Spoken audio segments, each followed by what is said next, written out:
Selamat siang pemirsa, Sumatera Utara hari ini kembali hadir menjumpai Anda edisi Selasa siang 18 April 2023. Tentunya bersama saya Muhammad Azril Nasution. Beragam informasi menarik telah berhasil dirangkum oleh tim redaksi kami untuk Anda. Berikut Sumatera Utara hari ini selengkapnya.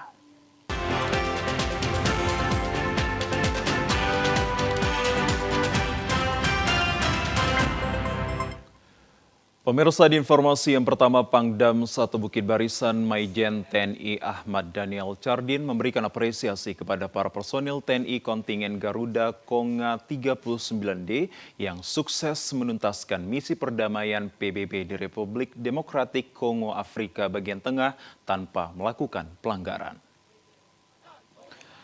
Hal ini disampaikan Pangdam 1 Bukit Barisan Maijen TNI Ahmad Daniel Chardin saat menjadi irup pada upacara penyambutan personel Satgas BGC TNI Konga 39D Monusco Konga di lapangan Parinduri Mako Macan Kumbang, Desa Jaharunbe, Kecamatan Galang, Kabupaten Deli Serdang pada Senin siang. Pangdam merasa bangga menyambut kepulangan personel Satgas BGC TNI Konga 39D Monusco Kongo Nyonmek 121 MK ini. Karena satuan ini terpilih untuk mewakili TNI dalam pelaksanaan misi perdamaian dunia di bawah bendera PBB di Republik Demokratik Kongo. Untuk mendapatkan tugas tersebut, satuan ini sebelumnya telah terpilih sebagai pasukan terbaik di jajaran TNI Angkatan Darat. Dalam pelaksanaan misi penjagaan perbatasan RI PNG di Papua, selain prestasi tersebut, rasa bangga Pangdam terhadap pasukan di bawah kepemimpinan Komandan Batalion Letkol Infanteri RI Partai H. Siregar ini juga karena sebagai capaian gemilang selama 12 bulan melaksanakan tugas misi perdamaian dunia di Republik Demokratik Kongo. Keberhasilan yang dicapai yakni menurunkan 28 anggota milisi, mendapatkan 24 pucuk senjata AK-47 beserta ratusan amunisi, dan berhasil melindungi warga sipil dari ancaman serta gangguan kelompok milisi. Dan hal yang sangat dibanggakan Kodam 1 Bukit Barisan adalah pasukan ini tidak pernah melakukan pelanggaran selama menjalankan tugas operasinya dalam perdamaian dunia di Kongo atas capaian berbagai prestasi tersebut. Pangdam mengaku TNI Angkatan Darat telah memberikan apresiasi, salah satunya dengan memberikan kepercayaan kepada Yonif Mekanis 121MK untuk menjadi main body Satgas BGC TNI Kongo di 39D Monusco Kongo. Upacara penyambutan ini juga sebagai bentuk manifestasi dari rasa hormat dan rasa bangga sekaligus sebagai wujud rasa syukur serta penghargaan komando kepada prajurit Satgas BGC TNI Konga 39D Monusco. Pangdam 1 Bukit Barisan berpesan kepada para prajurit agar menjadikan pengalaman tugas yang berharga ini sebagai modal untuk menjadi lebih baik lagi dalam pengabdian di masa yang akan datang. Pada acara penyambutan ini, Pangdam juga memberikan kalungan bunga secara simbolis kepada personil Satgas BGC TNI Konga 39D Monusco Kongo. Dilanjutkan dengan tradisi tepung tawar serta foto bersama. Pangdam juga menerima cenderamata dari Danionip Mekanis 121 MK berupa figura foto dirinya bersama Ketua Persid KCK PD 1 Bukit Barisan Nyonya Intan Daniel Chardin di atas rantis Anoa berlogo United Nation. Jadi ini rasa bangga kita karena memang tugas ini mereka selesaikan untuk terpilih menjadi main body saja. Mereka tugas di Papua dianggap terbaik waktu untuk di angkatan di periodenya. Kemudian diberi kesempatan ke tugas ke luar negeri, kebetulan dapatnya di Kongo. Kemudian selama di Kongo berhasil menurunkan 28 milisi dengan 24 senjata AK. Ini juga suatu prestasi. Ya, di samping melindungi masyarakat dari tindakan-tindakan kekerasan.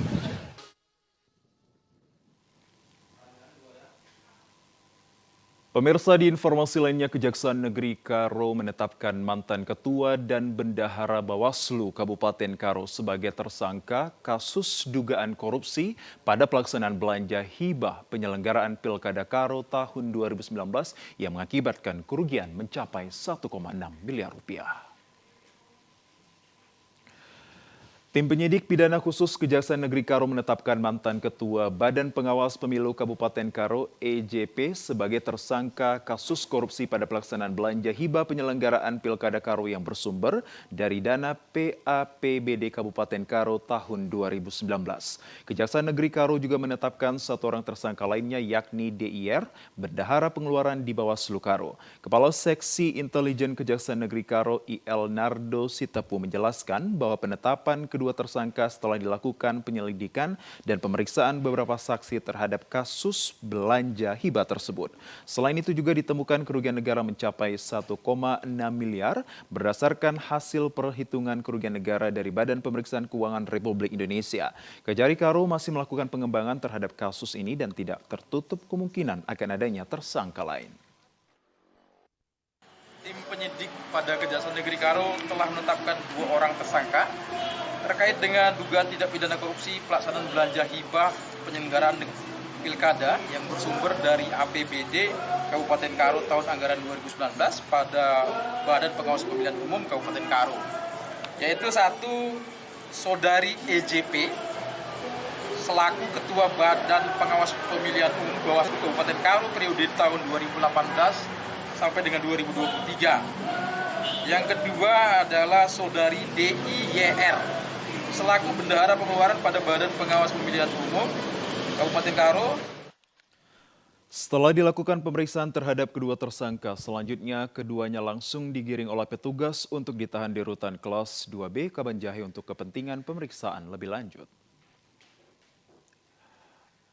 Pemirsa, mudik atau tradisi pulang kampung menjadi budaya masyarakat Indonesia untuk dapat berkumpul bersilaturahmi bersama keluarga maupun kerabat dekat meski pada pelaksanaannya membutuhkan energi kondisi, macetnya selama perjalanan bahkan membutuhkan biaya yang tidak sedikit.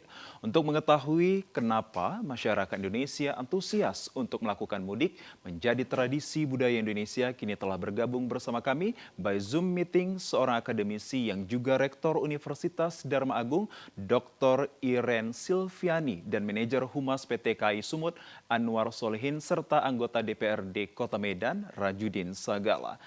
Terlebih dahulu saya ucapkan Assalamualaikum dan selamat siang kepada narasumber saya. Waalaikumsalam, selamat siang Mas Azril. Baik, terima kasih Pak Anwar, dan saya ucapkan selamat siang kepada Ibu Iren. Ibu Iren, apakah Anda mendengar suara saya, Ibu Iren? Ya, selamat siang Pak. Baik, terima kasih. Ibu Iren dan juga Pak Solihin, saya terlebih dahulu kepada Pak Solihin untuk memberikan satu pertanyaan terkait arus mudik yang menjadi antusiasme masyarakat dalam perayaan Idul Fitri 1444 Hijriah ini sudah menjadi tradisi ataupun budaya yang tiap tahun kita lihat dan rasakan. Terkait hal tersebut, Pak Anwar Solihin, bagaimana kondisi pemesanan tiket atas antusiasme masyarakat ini dibandingkan pada tahun lalu? Ya, jadi untuk angkutan Lebaran ya PT KAI Divre 1 Sumatera Utara memang sudah menyiapkan beberapa persiapan ya, diantaranya persiapan untuk kesiapan sarana, lokomotif maupun kereta ya. Jadi memang kalau dilihat dari pemesanan tiket ataupun antusias masyarakat memang saat ini belum terlalu kelihatan lonjakan yang berarti ya. Jadi memang kalau dilihat dari pemesanan tiket itu sampai dengan pagi tadi itu sekitar 96.000 tiket yang baru terjual, itu masih di bawah 50% dari ketersediaan yang kita sediakan ya, ketersediaan tempat duduk yang kita sediakan. Jadi memang belum terlalu lonjakannya berarti, namun kami tetap menghimbau kepada masyarakat yang memang punya rencana untuk menggunakan jasa kereta api untuk melakukan mudik, silahkan segera melakukan pemesanan tiket agar nanti perjalanan dengan kereta api tidak ada kendala, tinggal berangkat gitu. Baik, terima kasih Pak Anwar untuk perspektif awalnya, dan kemudian saya ingin juga mendapatkan pandangan dari seorang rektor dan juga akademisi ini. Ibu Iren, bagaimana antusiasme masyarakat Anda lihat dan juga di pandangan Anda terkait antusiasme masyarakat yang menjadikan arus mudik ini dan pulang kampung menjadi tradisi, dan banyak sekali masyarakat kita dalam hal ini memilih KAI sebagai sarana untuk berpergian? Baik, kalau bicara fenomena, itu merupakan bagian dari budaya kita ya. Nah, di mana kita ketahui setiap hari besar yang namanya budaya mudik itu tidak terlepas dari kehidupan masyarakat. Nah, disinilah memang PT KAI itu memang membantu masyarakat menjadi prasarana mereka untuk membawa mereka menuju ke kampung mereka masing-masing untuk bergabung. Jadi budaya ini sudah menahun dari nenek moyang kita dan sampai saat ini juga masih terjadi. Oleh karena itu saya secara akademisi menilai semoga budaya ini tetap dipertahankan tapi tidak mengarah yang ke negatif, tetapi menjadi budaya yang ke positif yang kita pertahankan yang merupakan bagian dari kehidupan masyarakat. Seperti itu Bapak. Baik Ibu Iren, nanti ke depannya saya minta kepada Bu Iren dan juga Pak Anwar Solihin untuk berbincang dengan saya ini dengan suara yang lantang agar juga dapat saya mendengarnya dengan baik. Masih dengan Ibu Iren mengingat bahwa yang saya peroleh datanya ada sekitar 4,4 juta masyarakat yang akan masuk melalui Sumatera Utara ini dalam merayakan perayaan Idul Fitri 1444 Hijriah ini. Apakah ini bagian dari diberlakukannya ataupun tidak diberlakukannya lagi kegiatan-kegiatan masyarakat di masa pandemi ini yang menjadi tradisi unggulan pada tahun ini dalam perayaan kita, Bu? Baik, kalau menurut pandangan saya, dengan jumlah masyarakat yang antusias untuk kembali bergabung dengan keluarga, itu dapat kita respon positif ya. Tetapi di sini juga dihimbau oleh masyarakat luas agar mengetahui dan melihat seperti apa sih budaya yang baik di mata masyarakat. Kadangkala karena kerinduan mereka yang selama 2 tahun ini tertunda akibat pandemik ini, inilah yang harus kita pelajari bersama. Karena satu yang melakukan, semua yang kena. Oleh karena itu, budaya mudik tak berjalan, tetapi untuk namanya protokol kesehatan itu tetap juga diberlakukan. Sehingga sama-sama menikmati perjalanannya mudik, tetapi kesehatan juga terpelihara. Oleh karena itu, melalui siaran ini saya mengimbau kepada masyarakat semua agar mengetahui bahaya itu masih ada, tetapi mudik tak berjalan. Oleh karena itu dibutuhkan kerjasama yang baik, Bapak. Seperti itu. Baik, dibutuhkan kerja yang sama yang baik untuk menciptakan kondusivitas agar mudik aman dan nyaman ya Ibu Iren? Ya, seperti Baik, itu, Pak. saya kembali ke Pak Anwar selaku Humas PT KAI ini dalam menyambut perayaan Idul Fitri 1444 Hijriah ini. Mungkin hari ini juga sudah banyak sekali masyarakat yang akan memulai perjalanannya menggunakan transportasi PT KAI ini. Sebenarnya apa sih yang menjadi unggulan ataupun produk-produk unggulan yang diberikan dari PT KAI sehingga masyarakat kita memilih PT KAI sebagai transportasi yang mereka gunakan, Pak Humas? Ya, jadi memang masyarakat ini sebenarnya kita berikan fasilitas ataupun berikan kemudahan ya, mulai dari sebelum melakukan perjalanan dengan kereta api ya. Contoh kita telah melakukan atau membuat layanan pembelian tiket itu sangat mudah. Jadi penumpang tidak harus ke stasiun, cukup di rumah melakukan pemesanan melalui aplikasi KAI Akses ataupun website kami kai.id itu sudah bisa melakukan pemesanan. Itu pun bisa melakukan pemesanan, bisa memilih tempat duduk, bisa memilih harga. Jadi memang harga ini bervariatif ya, ada yang kelas eksekutif, kelas bisnis. Itu pun nanti ada tarif-tarif yang memang progresif. Apabila pemesanan jauh hari, nanti bisa memilih dengan tarif-tarif yang memang terjangkau gitu.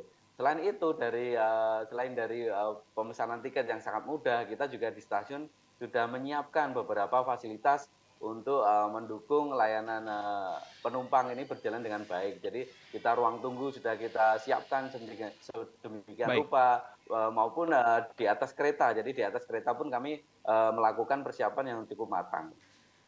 Baik, artinya fasilitas dan pelayanan cukup prima nantinya akan diberlakukan dan juga diterapkan kepada masyarakat kita yang melakukan mudik ya Pak Anwar Solihin, begitu ya Pak? Ya, Lantas betul. bagaimana pandangan Betul. Anda Ibu Iren selaku akademisi yang biasanya menyoroti terkait kegiatan dan juga aktivitas masyarakat kita memilih PT KAI sebagai transportasi mereka? Mengingat tadi Pak Anwar telah memberikan banyak sekali hal-hal yang sangat-sangat menarik untuk masyarakat pilih transportasinya yakni PT KAI. Seperti apa itu Bu? Ya, kalau masyarakat memilih salah satu armada untuk mereka mudik itu PT KAI, itu yang bagus saya bilang. Kenapa? Mereka menghindari yang namanya kalau dalam menggunakan TPI ini kan dia tidak menggunakan suatu kendaraan yang harus menamakannya itu macet. Nah, itu nggak akan ada macet di situ. Saya yakin. Nah, disinilah peran kita juga sebagai masyarakat harus pintar melihat armada mana yang membantu mereka. Contoh, kalau kita menggunakan PT KAI ini kan menghindari banyak berbagai macam. Salah satu itu mudik itu kan pasti macet di mana-mana. Nah, kalau kereta api ini tidak. Bahkan saya melihat kereta api ini banyak fasilitas yang sudah diperbarui di dalamnya. Karena saya kemarin bulan lalu ada menggunakan kereta api, saya rasa Baik. fasilitasnya sangat bagus. Banyak perkembangan perubahan yang terjadi di kereta api seperti itu, Bapak. Baik, salah satu masyarakat pilihannya terhadap PT KAI yakni menghindari kemacetan ya Ibu Iren, begitu juga ya? Bisa Iya, dikatakan salah dan satu. juga hadirnya Lebih juga nyaman. fasilitas dan pelayanan yang diberikan oleh Pak Anwar Solihin melalui PT KAI ini. Lantas bagaimana Anda melihat perkembangan dan juga kemajuan dari PT KAI ini dalam meningkatkan pelayanan dan juga keamanan untuk masyarakat hingga bisa sampai tujuan nanti dalam hal bermudik, Ibu Iren? Baik, salah satunya memang PT KAI harus menjaga kualitasnya Pak ya, yang sudah ada hari ini kalau memang masih bisa dibaguskan lagi lebih baik. Tetapi kalau memang itu masih harus standar seperti ini nggak ada apa-apa. Yang penting Pak, standar yang telah ditentukan ini, yang telah dilakukan itu diberlakukan selanjutnya seperti itu. Mana tahu Pak, ya ini namanya kan pemudik kan budak nih, otomatis kan nanti jumlah yang naik itu pun dapat dikatakan tidak seperti biasanya. Nah, Baik. disinilah diminta peranan PT KAI untuk lebih antusias lagi memperlakukan apa yang merupakan kepentingan bersama. Salah satunya itu tadi Pak, saya bilang tadi Pak, protokol kesehatan. Karena kalau itu tidak kita jaga Pak, mereka akan membawa ke kampung dan balik lagi ke Medan, nah itu kan menjadi suatu wabah bagi kita lagi. Oleh karena ini disinilah peran PT KAI juga memperlakukan yang namanya protokol kesehatan agar semua berjalan dengan baik seperti itu Bapak. Baik, Ibu Iren, terima kasih. Sebentar, saya tahan terlebih dahulu. Saya kembali ke Pak Anwar Solihin. Pak Anwar mengingat antusiasme masyarakat yang akan melakukan mudik ini dan mulai berlangsungnya mungkin besok, mengingat juga cuti telah diberlakukan oleh pemerintah ini. Bagaimana antisipasi yang bersifat predictable dan juga unpredictable terhadap lonjakan ini? Apakah terkait peningkatan jumlah kursi ataupun gerbong yang akan ditambahkan oleh PT KAI ini menjadi pilihan untuk terangkutnya semua masyarakat kita sebagai pemudik? Ya, jadi memang kita sudah memprediksi ya. Jadi beberapa antisipasi sudah kita prediksi. Jadi memang untuk menerima penumpang ya, untuk melayani penumpang kita memang sudah beberapa sudah kita catat ya dari evaluasi dari tahun lalu, dari angkutan Natal tahun lalu. Jadi memang kita sudah menyiapkan juga kereta api tambahan ya. Jadi khusus untuk relasi Medan Rantau Prapat memang yang paling banyak jurusan ke Rantau Prapat memang sudah kita berikan atau kita sediakan angkutan tambahan. Jadi kereta api Tribila tambahan kita siapkan untuk mengakomodir apabila nanti memang terjadi lonjakan, karena mulai besok sudah ada cuti ya, sudah berlaku cuti bersama ataupun libur. Jadi memang kami selaku operator sudah menyiapkan hal tersebut dengan prediksi-prediksi apabila nanti sampai dengan H-2 atau H-1 itu akan terjadi lonjakan. Baik, baik Pak Anwar. Masih berbicara kepada Pak Anwar sayanya terkait pesanan tiket, fasilitas, dan juga upaya-upaya untuk kemudahan masyarakat sebagai pemudik ini juga akan diberikan secara maksimal dari PT KAI sendiri. Lantas Pak, untuk hari ini sudah berapa penumpangkah yang terdaftar ataupun terlist untuk calon pemudik nantinya?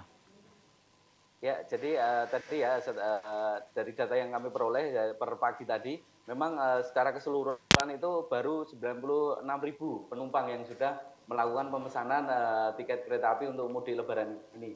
Namun pada hari ini dari stasiun Medan sendiri sekitar 5.000 sampai 6.000 pemudik yang akan melakukan perjalanan sampai nanti malam ya, sampai kereta yang terakhir. Jadi memang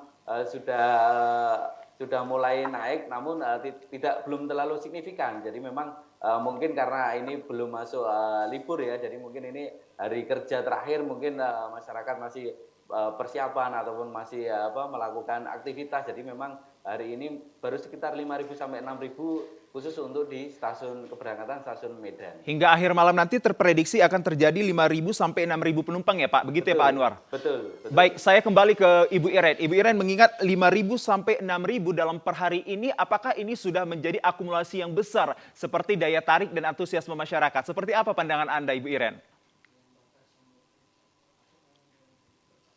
Kalau dengan jumlah seperti itu belum signifikan dapat dikatakan masih terkondisi lah ya kita bilangnya. Jadi itu belum terlalu kita lihatlah 2 hari ke depan ini, karena memang puncaknya H-1 seperti itu. Jadi oleh karena itu, kalaupun memang dengan jumlah yang tidak signifikan, sebaiknya memang tepat PT KAI ini menjaga juga lah yang namanya persiapan-persiapan. Menjaga dalam hal apa yang Anda sarankan? Apakah menjaga untuk menambahkan tiket juga atau membuka gerbong-gerbong tambahan hingga kursinya, Ibu Iren? Ya, seperti itu. Jadi itu kan kita tidak bisa memastikan. Kadangkala melonjak tuh pada hari yang hanya pun bisa seperti itu. Contohnya, mungkin tadi dia tidak berniat, tapi karena diajak ya tiba-tiba langsung. Nah, kadangkala kan itu kan tidak bisa terbendung. Ada kala memang dia mau langsung membeli tiket di tempat, ada kala menggunakan online. Nah, ini juga harus kita pikirkan bagaimana caranya berhadapan dengan nanti pengguna kereta api dengan waktu yang tidak kita harapkan, tetapi dalam waktu tepat mereka datang. Ini tuh bagaimana? Nah, itulah peran yang namanya PT KAI ini harus mengambil alih. Baik. Bagaimana caranya berhadapan dengan masyarakat yang memilih dengan cara seperti itu, Bapak. Baik, mungkin langsung direspon oleh Pak Anwar Solihin, bagaimana cara Anda untuk mengantisipasi akan hal tersebut di mana banyaknya masyarakat saat sekarang sebenarnya beralih ke digitalisasi. Tapi untuk mengantisipasi masyarakat yang datang langsung secara membludak, seperti apa yang Anda laksanakan nantinya, Pak Anwar? Ya, jadi memang kami selain melalui ini ya aplikasi KAI Akses, memang di stasiun masih ada alat atau cetak tiket mandiri ya, ataupun alat untuk pemesanan tiket. Jadi memang bagi masyarakat yang memang ternyata setelah berpikir saat itu juga mau berangkat, kita tetap bisa mengakomodir masyarakat yang ingin membeli tiket di stasiun. Jadi memang masyarakat sudah kita akomodir sejauh itu untuk kemudahan pembelian tiket. Baik, untuk kembali hal demikian, saya kembali ke Ibu Iren terkait budaya mudik ini sebenarnya apa sih yang menjadi substansial reason ataupun esensi mengapa masyarakat kita pada setiap tahunnya harus melakukan mudik bagi yang membutuhkan atau yang memiliki banyak biaya, Ibu?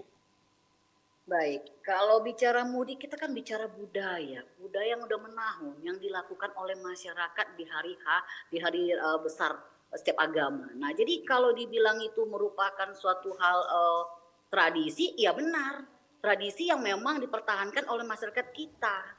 Oleh karena itu kan kembali lagi saya informasikan, budaya-budaya seperti ini memang harus dilestarikan, tetapi harus ada tetapinya, tidak menyimpang ke arah negatif. Seperti apa yang Anda maksud tidak menyimpang ke arah negatif itu, Ibu Iren? Apakah tidak membawa hal-hal yang negatif? Ya, salah satu memang itu. Tetapi budaya yang namanya budaya mudik ini memang tidak bisa dihilangkan, Pak. Itu memang harus kita lestarikan. Karena tanpa kita sadarin, mudik itu merupakan bagian dari yang namanya budaya. Nah, kadangkala budaya itu bisa ke arah negatif apabila dipergunakan tidak semestinya. Nah, contoh, kalau kita melakukan budaya mudik dengan catatan dia melakukan hal-hal yang tidak diinginkan. Mungkin saya nggak akan informasikan di sini apa, tetapi kita bisa menyimak. Yang namanya negatif itu pasti mengarah merugikan khalayak luas. Itu satu dulu kita pikirkan. Nah, oleh karena itu, disinilah kita peran masyarakat, kita pengguna, kita yang menggunakan apapun mudik ini, ya harus tahu mana yang tidak sesuai dengan kepentingan layak luas, jangan dilakukan. Tetapi kalau itu untuk kepentingan masyarakat dan itu memang berguna bagi kita, laksanakan.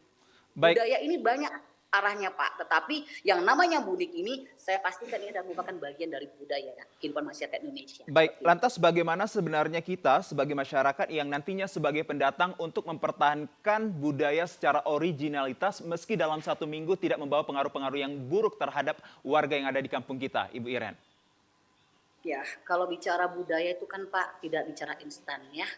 Bicara budaya itu merupakan kebiasaan sehari-hari yang dilakukan berulang-ulang bahkan menahun-nahun, itu sudah menjadi budaya. Nah, kalau itu kita bilang kita bawa dalam instan, itu tidak dikatakan budaya, Pak. Masih dikatakan kebiasaan yang masih harus diamati. Nah, kalau dikatakan budaya, kalau itu sudah merupakan bagian dari kehidupan kita dan kita lakukan berkali-kali bahkan bertahun-tahun tidak pernah lepas. Nah, itu dikatakan budaya.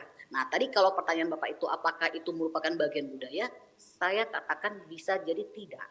Karena itu harus berulang-ulang, Bapak. Seperti itu. Baik, kalau saya katakan apakah budaya masyarakat Indonesia khususnya di dalam Sumatera Utara ini memilih PT KAI untuk berpergian dalam hal mudik ini menjadi budaya? Bisa dikatakan seperti itu juga? Bisa. Karena kan PT KAI armada. Dia disiapkan untuk membantu para mudik. Nah, memang tanpa kita sadari, PT KAI ini bagian dari budaya. Karena dia membantu yang ingin mudik. Jadi dia merupakan alat yang digunakan oleh masyarakat, digunakan mereka untuk melakukan perjalanan mudik. Seperti itu, Bapak. Baik, apakah budaya ini juga akan nantinya berlangsung jika terjadi banyak teknologi-teknologi ataupun transportasi yang canggih nantinya, Ibu? Untuk Anda lihat. Kalau untuk prediksi saya ke depan, saya rasa PTK ini masih bisa eksis ke depannya. Karena merupakan salah satu alat Baik. yang benar-benar saat ini memang sangat dibutuhkan. Kalaupun nanti ada penerbangan atau segala macam, saya rasa ini merupakan pilihan. Karena yang namanya armada ini pilihan sesuai dengan kemampuan kita. Tapi Baik. kalau saya perhatikan PTK ini sangat artinya gini, akan kedepannya akan eksis. Kenapa? Karena mereka memiliki banyak pilihan untuk namanya kelas dalam penggunaan tersebut. Jadi saya rasa prediksi saya ke depan masih digunakan. Masih Baik, eksis saya seperti itu. menuju ke Pak Anwar Solihin untuk mengutip pernyataan dari Ibu Iren bahwa budaya untuk masyarakat kita berpergian dengan melalui KAI ini juga menjadi budaya yang akan eksis meski nanti diterjang dengan pembaharuan ataupun teknologi-teknologi dalam transportasi. Bagaimana Anda melihatnya dan apa upaya Anda untuk meningkatkannya itu, Pak Anwar? Ya, jadi memang ini sebagai challenge dari KAI ya. Jadi memang kita gimana caranya kita akan melayani penumpang ke depannya itu, karena tuntutan pasti akan berbeda. Tuntutan saat ini dengan nanti masa yang akan datang pasti akan berbeda. Namun kami akan terus berusaha ya melakukan pembaruan baik dari segi sisi sarana kami ataupun prasarana kami maupun dari sisi pelayanan melalui teknologi. Jadi memang KAI juga tidak hanya berdiam diri, harus ikut berkompetisi dengan transportasi lain. Gimana Setuju. caranya masyarakat tetap memilih layanan KAI yang memang memiliki keunggulan ya. Salah satunya memiliki anti macet, terus ramah lingkungan. Jadi memang itu hal-hal yang harus memang kita tanamkan juga kepada masyarakat agar memilih layanan transportasi massal seperti itu. Baik, menarik sekali jawaban Anda. Saya langsung juga kembali ke Ibu Iren. Terkait hiruk-pikuk masyarakat yang menjadi pelaku pemudik ini dengan kita kaitkan budaya transportasi yang mereka pilih adalah KAI.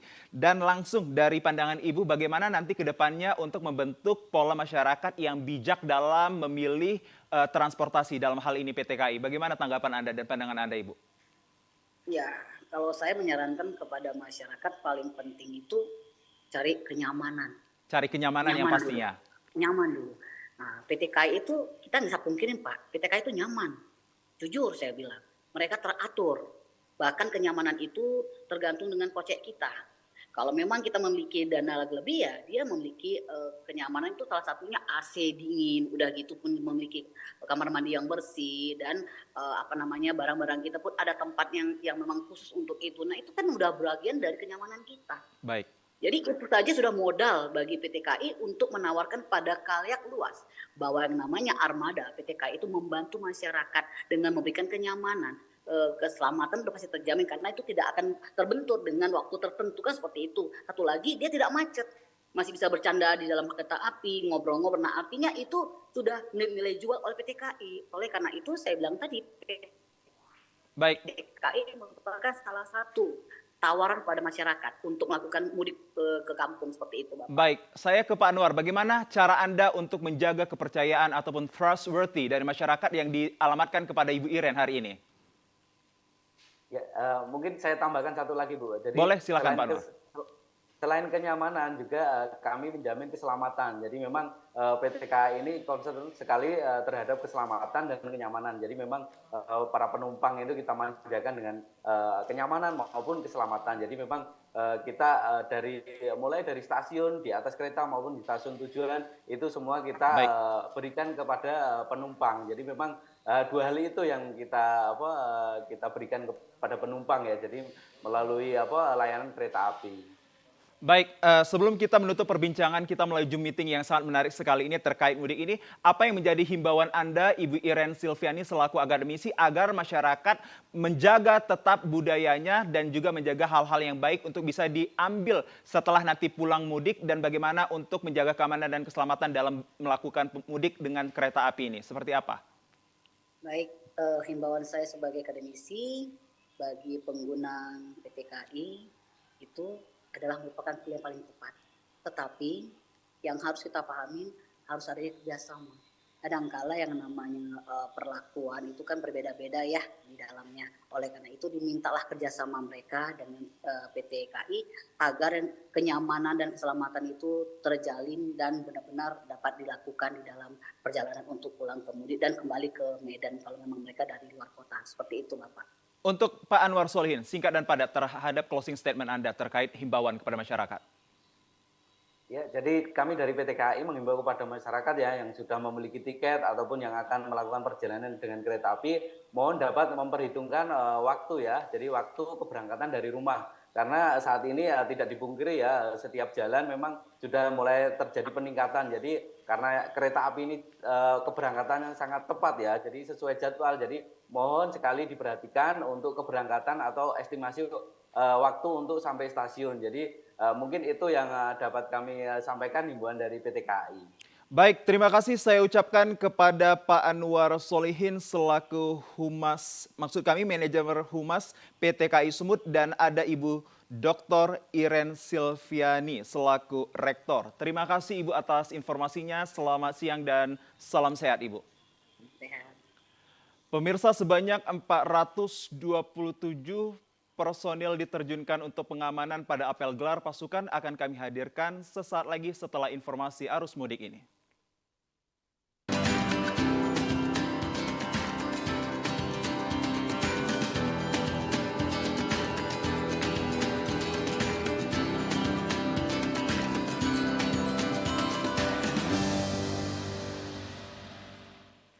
Pemirsa, sebanyak 427 personil diterjunkan untuk pengamanan pada apel gelar pasukan Operasi Ketupat Toba tahun 2023 di lapangan Mapolres Tanah Karo. Polres Tanah Karo beserta Forkopimda Kabupaten Karo melaksanakan apel gelar pasukan Operasi Ketupat Toba tahun 2023. Mengecek kesiapan pasukan dari Polri maupun unsur yang terkait pada pengamanan Hari Raya Idul Fitri. Kapolres Tanah Karo AKBP Roni Nikolas Sidabutar menjelaskan bahwa apel pasukan ini dilaksanakan untuk mengecek kesiapan personel menjaga keamanan dan kenyamanan pada saat Ramadan dan Hari Raya Idul Fitri 1444 Hijriah di Kabupaten Karo dari jalur mudik dan libur lebaran. Polres Tanah Karo menyiapkan 6 pos utama di jalan lintas Sumatera Kabupaten Karo dan menerjunkan 427 personil yang terdiri dari TNI Polri, Pemkab Karo, dan unsur lainnya yang terkait untuk keamanan dan kenyamanan masyarakat dalam perayaan Hari Raya Idul Fitri 1444 Hijriah. Kami dari pemerintah kabupaten dengan TNI, Polri, dari Kodim dan Polres serta Forkopimda lainnya serta stakeholder mengadakan apel gelar pasukan Operasi Ketupat Toba 2023 dalam rangka pengamanan Idul Fitri 1444 Hijriah tahun 2023. Dengan digelarnya Operasi Ketupat Toba tahun 2023 ini diharapkan masyarakat dapat merayakan Hari Raya Idul Fitri 1444 Hijriah dengan aman dan juga nyaman. Ya, pemirsa, menjelang puncak arus mudik Lebaran Idul Fitri 1444 Hijriah diprediksi terjadi pada 19 dan 21 April 2023, terutama pada angkutan bus antar kota dan antar provinsi di Tapanuli Utara.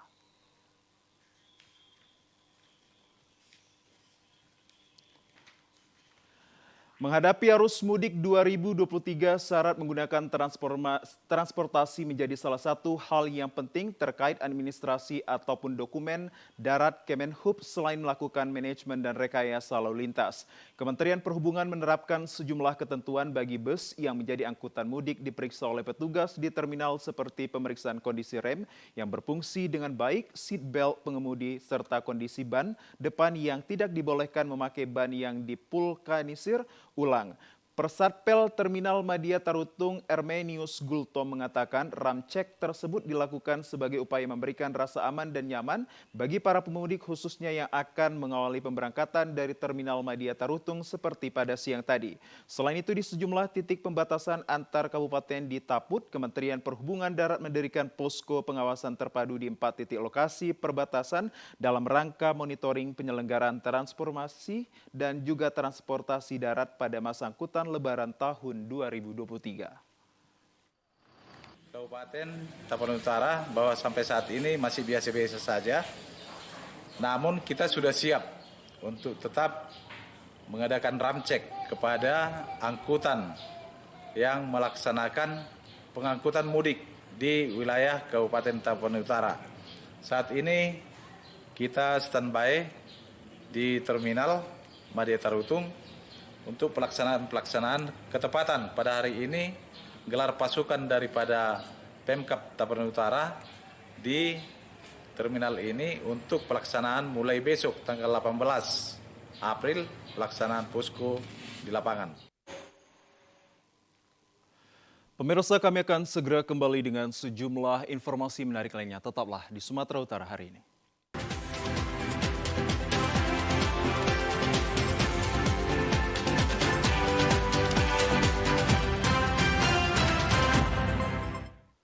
Pemirsa, peringatan Hari Jadi Provinsi Sumatera Utara ke-75 tahun jatuh pada 15 April 2023. Peringatan diawali dengan ziarah ke makam pahlawan, dilanjutkan dengan rapat paripurna istimewa di gedung DPRD Sumatera Utara.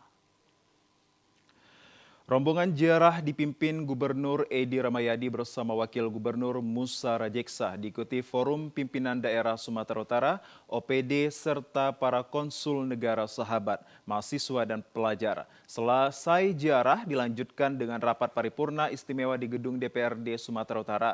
Pada rapat paripurna istimewa ini, Gubernur Sumatera Utara Edi Rahmayadi memaparkan berbagai kondisi dan capaian kinerja selama hampir 5 tahun kepemimpinannya bersama Wakil Gubernur Musa Rajeksa. Disampaikan Edi, di bidang infrastruktur, pemerintah Provinsi Sumatera Utara saat ini tengah membangun sport center dalam satu kawasan yang membutuhkan lahan ratusan hektar yang telah pada tahap pembangunan. Selanjutnya, perbaikan infrastruktur jalan sepanjang 450 km melalui skema multi-year sebesar 2,7 triliun yang diprogramkan tahun 2023 ini selesai. Dijelaskan Edi, berbagai pelaksanaan pembangunan yang diwujudkan dalam masa kepemimpinannya bertujuan agar bisa memberikan kontribusi pembangunan yang dapat dijadikan ingatan baik bagi generasi penerus. Untuk itu, Edi memohon doa serta dukungan semua agar cita-cita pembangunan Sumut yang bermartabat bisa terwujud.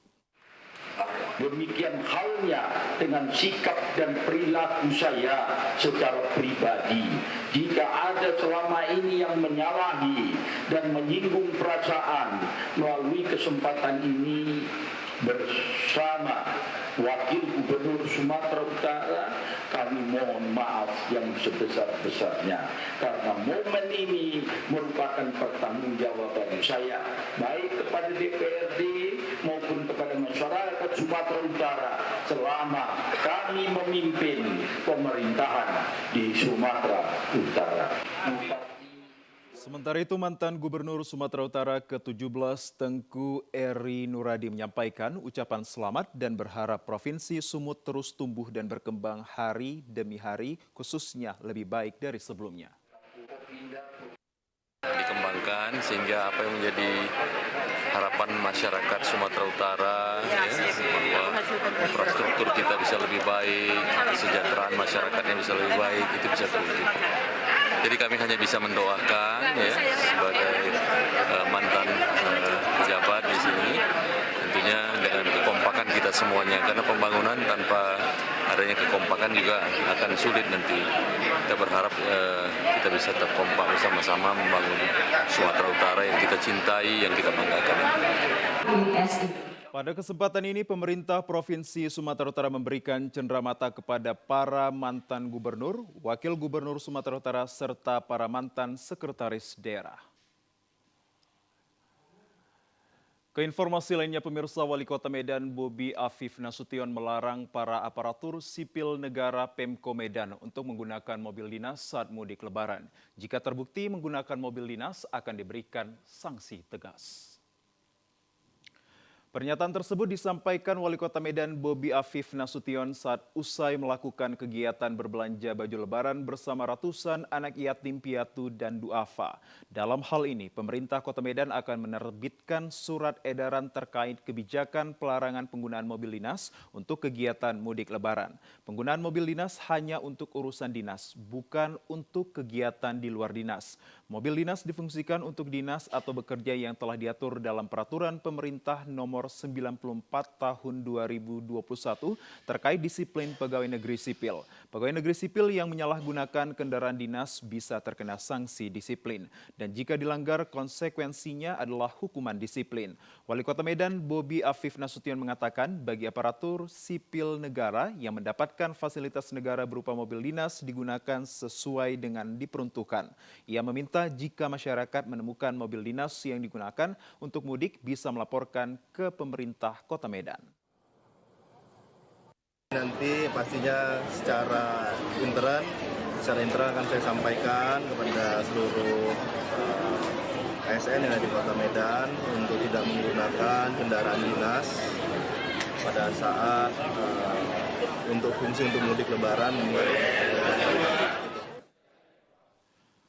Sementara itu pemirsa, jalur mudik tol fungsional seksi 1 Tebing Tinggi Indrapura tidak diperkenankan untuk jalur kendaraan truk atau kendaraan roda 6 ke atas saat mudik dan arus balik lebaran.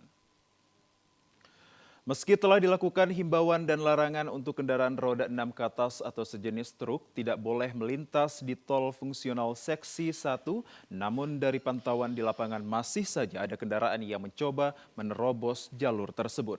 Untuk mengatasi hal tersebut saat ini pihak Polres Tebing Tinggi telah menempatkan pos-pos penjagaan di sejumlah ruas tol untuk melakukan monitoring dan pengamanan di sejumlah titik yang ada di jalur tol fungsional tersebut. Seperti terlihat di posko 1 terdepan, truk tidak bermuatan mencoba menerobos jalur mudik, namun dengan kesigapan para petugas kepolisian melakukan pemberhentian paksa agar truk tersebut mundur atau balik arah ke jalur keluar tol Tebing Tinggi. Kapolres Tebing Tinggi AKBP Andreas Tampubolan mengatakan untuk jalur mudik tol fungsional masih dilakukan pemberlakuan skala terbatas. Hal tersebut dilakukan untuk mengantisipasi terkait kemacetan panjang di jalur mudik tol fungsional seksi 1 Tebing Tinggi Indrapura. Ada beberapa klasifikasi terkait penggunaan khusus untuk roda 6 ini masih kita bagi untuk beban kendaraan menuju ke jalur alternatif biasa. Jangan membuat para pemudik, pengguna jalan memotong waktu dalam kegiatan mudiknya. Tetap rencanakan dengan baik sehingga keselamatan dan keamanan sampai dengan tujuan itu yang merupakan hal utama.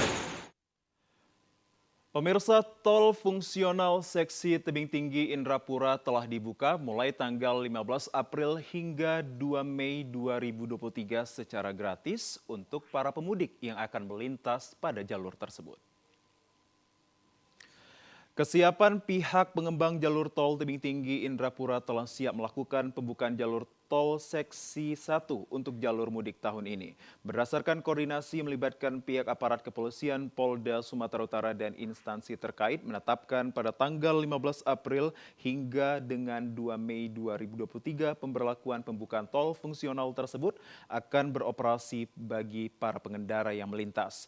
Untuk operasional tol tersebut dari hasil kesepakatan yang telah dilakukan, maka pembiayaan masuk jalur tol fungsional masih digratiskan bagi para pemudik yang melintasi jalur tersebut. Sementara untuk jalur pemudik yang hendak melintasi jalur Pematang Siantar juga dilakukan pembukaan tol fungsional seksi 3 dan 4 yang membawahi wilayah Simalungun dan Pematang Siantar. Agus juga menambahkan jika jadwal yang telah ditentukan tersebut, maka pihak tol sendiri akan menutup jalur fungsional pada tanggal 3 Mei 2023 mendatang. Kalau untuk saat ini Pak, mungkin untuk operasional ini kita gratiskan semua Pak. April sampai dengan 2 Mei itu nanti setelah itu kita tutup kembali Pak. Dari tanggal 15 April sampai dengan 2 Mei itu nanti setelah itu kita tutup kembali Pak.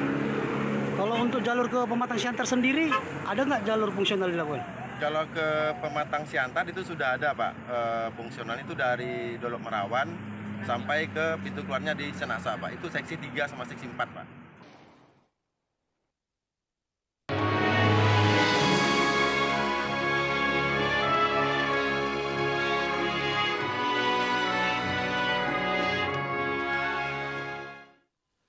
Sebagai upaya untuk meningkatkan tali silaturahmi, remaja Masjid Sedesa Dalu 10B dan ibu-ibu PKK turun ke jalan untuk membagikan takjil mencari keberkahan Ramadan 1444 Hijriah. Kegiatan pembagian takjil ini dilaksanakan oleh seluruh anggota maupun pengurus remaja Masjid Sedesa Dalu 10B dengan niat yang berbagi kepada sesama. Kegiatan ini juga bertujuan untuk tali silaturahmi antara sesama remaja Masjid Sedesa Dalu 10B. Sementara untuk penggalangan dana dari partisipasi seluruh anggota remaja masjid, ada pun bentuk makanan yang dibagikan berupa bubur kacang hijau, mihun, dan air mineral. Titik tempat pembagian takjil di dua lokasi, yakni di Jalan Utama Desa Dalu 10B, tepatnya di depan pabrik Evergreen dan di depan Madrasah Dusun 9 Desa Dalu 10B. Paket takjil yang disiapkan sebanyak lebih kurang 900 bungkus. Kalau yang dibagi bubur, mie, sama minuman cup Indodes, Pak. Jumlahnya berkisar kurang lebih 900 pack, Pak. Insya Allah ya, Pak. Karena ini baru pertama kali kami mengadakan namanya bagi takjil KRM Sedesa Dalu 10B, Pak. Anggarannya 3.315.000, Pak. Itu untuk pembuatan takjil program bagi-bagi takjil ini, Pak.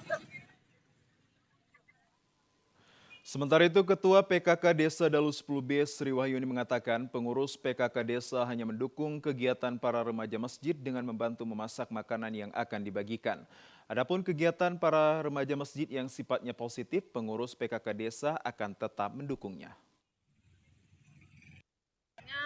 900 paket yang disiapkan. Dan ini dilaksanakan 2 titik. Yang pertama di sini di Evergreen, yang satu lagi di sekolah. Tempatnya yaitu bubur, paketan bubur dengan mie dan aqua. Pada masing-masing remaja masjid membuat komitmen mereka ingin membuat satu gerakan belajar berbagi dan yang dimodali oleh diri sendiri dengan pengutipan biaya sebesar 10.000 per orang.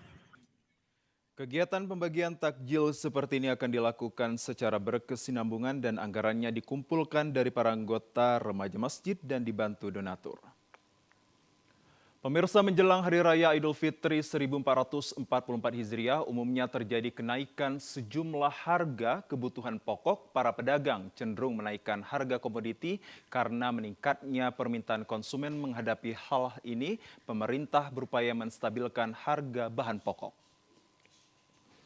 Untuk menjaga stabilitas harga sejumlah bahan pokok dan mencegah inflasi menjelang Idul Fitri 1444 Hijriah, Pemda Taput mengadakan pangan murah selama 2 hari di pusat keramaian kota dalam rangka pengendalian inflasi dan stabilisasi harga pangan menyambut Hari Raya Idul Fitri 1444 Hijriah. Kegiatan ini bekerjasama dengan tim pengendali inflasi daerah Kabupaten Taput dan Bulog dengan target bahan pangan seperti beras sebanyak 4 ton, gula pasir 2 ton, serta minyak goreng kemasan sebanyak 2 ton yang disalurkan kepada masyarakat. Sementara itu, pada gelar pangan ini untuk harga satu paket yang dijual adalah kepada masyarakat terdiri dari 5 kilo beras, 2 kilo gula pasir, dan 2 liter minyak curah dengan harga Rp102.000 per paketnya. Bahan pokok yang dijual dalam bentuk paket dengan harga sangat murah dan terjangkau bagi masyarakat. Sementara itu, di sejumlah pasar Tarutung hingga saat ini harga sejumlah komoditas bahan pokok terpantau normal dan stok mencukupi. Menurut Kepala Dinas Ketahanan Pangan Taput Longgos Pandiangan, terjadinya peningkatan permintaan komoditi pangan secara nasional umumnya terjadi 3 hari menjelang Idul Fitri. Dalam perayaan Hari Raya Idul Fitri ini, masyarakat Tabang Utara dapat terbantu bahan pangannya. Itu yang dapat kami sampaikan. Semoga masyarakat Tabang Utara ini tersedia bahan pangan, terutama beras yang 4 ton.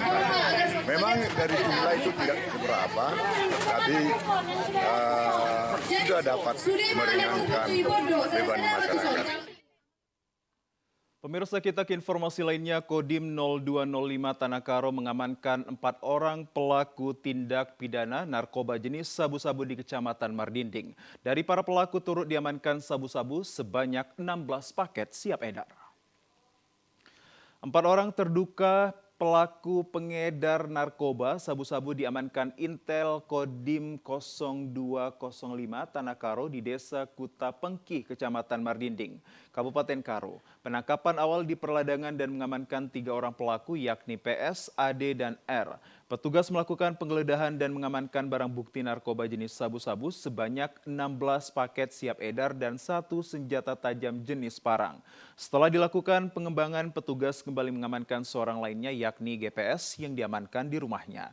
Dandim 0205 Tanah Karo Letkol Infantri Beni Angga menjelaskan terkait penangkapan ini atas adanya laporan masyarakat yang resah maraknya narkoba hingga ke pelosok desa.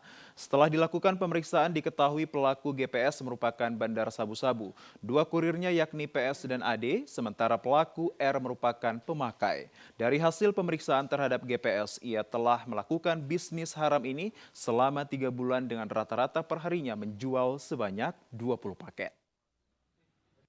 Di sini kita berhasil mengamankan 4 orang sindikat, di mana 1 orang dia sebagai bandar, 2 orang dia sebagai kurir, dan 1 orang sebagai pengguna. Sementara itu, setelah diamankan ke Makodim 0205 Tanah Karo, para pelaku akan diserahkan kepada pihak Badan Narkotika Nasional Kabupaten Karo untuk pemeriksaan selanjutnya. Ya, pemirsa, informasi yang baru Anda saksikan tadi sekaligus menutup perjumpaan kita pada siang hari ini. Kami ucapkan terima kasih atas kebersamaan dan juga perhatian Anda. Selamat siang, sampai jumpa.